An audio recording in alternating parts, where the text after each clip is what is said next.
حضور اکرم صلی اللہ علیہ وسلم نے اللہ کے یہاں توبہ کی قبولیت سے متعلق صحابہ کرام رضوان اللہ علیہم اجمعین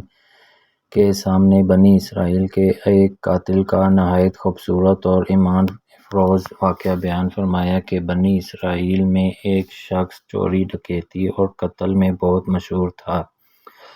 اور نہایت معمولی بات پر کسی کو قتل کر دیتا تھا۔ ہوتے ہوتے اس کے ہاتھ سے 99 افراد کا قتل ہو چکا۔ اس کے بعد اس کے دل میں احساس پیدا ہوا کہ مجھے بھی تو اللہ کے یہاں جانا ہے۔ چنانچہ یہ فکر بڑھتا رہا اور لوگوں سے معلومات کرتے ہوئے سرگرداں پھرنے لگا کہ کیا میری توبہ قبول ہو سکتی ہے یا نہیں۔ کسی عالم شخص سے ملاقات کی فکر ہوئی کہ معلوم کیا جائے کہ ایسے شخص کی توبہ قبول ہو سکتی ہے یا نہیں۔ لوگوں نے ایک عابد شخص کے پاس جانے کا مشورہ دیا ہے۔ اس شخص نے اس کے پاس جا کر مسئلہ معلوم کیا کہ کیا میری توبہ قبول ہو سکتی ہے اور کیا میری مغفرت ہو سکتی ہے، جبکہ میں نے 99 انسانوں کی جان مار دی ہے۔ تو اس عابد کو مسئلہ معلوم نہیں تھا، تو اس نے اپنی عقل سے قیاس آرائی کی، جو آدمی 99 انسانوں کی جان مار سکتا ہے، اس کی مغفرت کہاں سے ہوگی؟ چنانچہ اس نے کہہ دیا کہ تیری توبہ قبول نہیں ہوگی۔ تو اس شخص نے غصہ اور جلال میں آ کر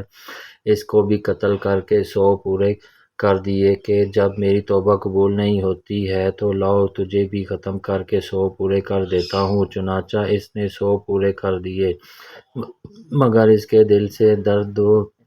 باقی رہا کہ میری مغفرت کی کوئی شکل ضرور ہوگی۔ اس لیے اس نے لوگوں سے پھر معلومات کا سلسلہ جاری کر دیا کہ روئے زمین میں سب سے بڑا عالم کون ہے، اس سے جا کر معلوم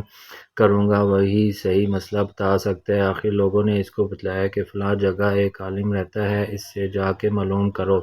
چنانچہ اس نے اس عالم صاحب کے پاس جا کر اپنی زندگی کی کارگزاری سنائی اور 100 آدمیوں کو کس طرح سے قتل کیا ہے، سارا کارنامہ سنا کر معلوم کیا کہ اب بتلائیے کہ میری توبہ قبول ہو سکتی ہے یا نہیں، کہ اللہ کے یہاں مجھ جیسے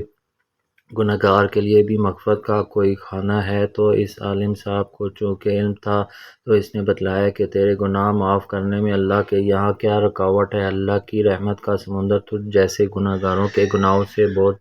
بڑا اور بہت وسیع ہے۔ چنانچہ اس عالم صاحب نے مشورہ دیا کہ تم فلاں جگہ سفر کر کے جاؤ، وہاں کچھ اللہ کے بندے رہتے ہیں، ان کا مشغلہ صرف اللہ کی عبادت ہے، اور ان کے ساتھ مل کر اللہ کی عبادت کرو اور نادم ہو کر اپنے گناہوں کی معافی مانگو، انشاءاللہ تمہاری مغفرت ہو جائے گی۔ جب اس شخص نے آدھا راستہ طے کر لیا تو ملک الموت آ گئے اور اس کی موت ہو گئی۔ اب اس کی روح لے جانے کا مسئلہ کھڑا ہوا۔ آسمانوں سے رحمت کے فرشتے بھی آئے اور عذاب کے فرشتے بھی۔ رحمت کے فرشتے کہنے لگے کہ اس کی روح لے جانے کا حق ہم کو ہے، اس لیے کہ یہ سچے دل سے تائب ہو گئے عبادت کے لیے جا رہا ہے، اور عذاب کے فرشتے کہنے لگے کہ اس کی روح لے جانے کا حق ہم کو ہے، اس لیے کہ اس شخص نے کوئی کبھی نیک کام نہیں کیا ہے، پوری زندگی معصیت میں گنوا دی ہے۔ اسی دوران آسمانوں سے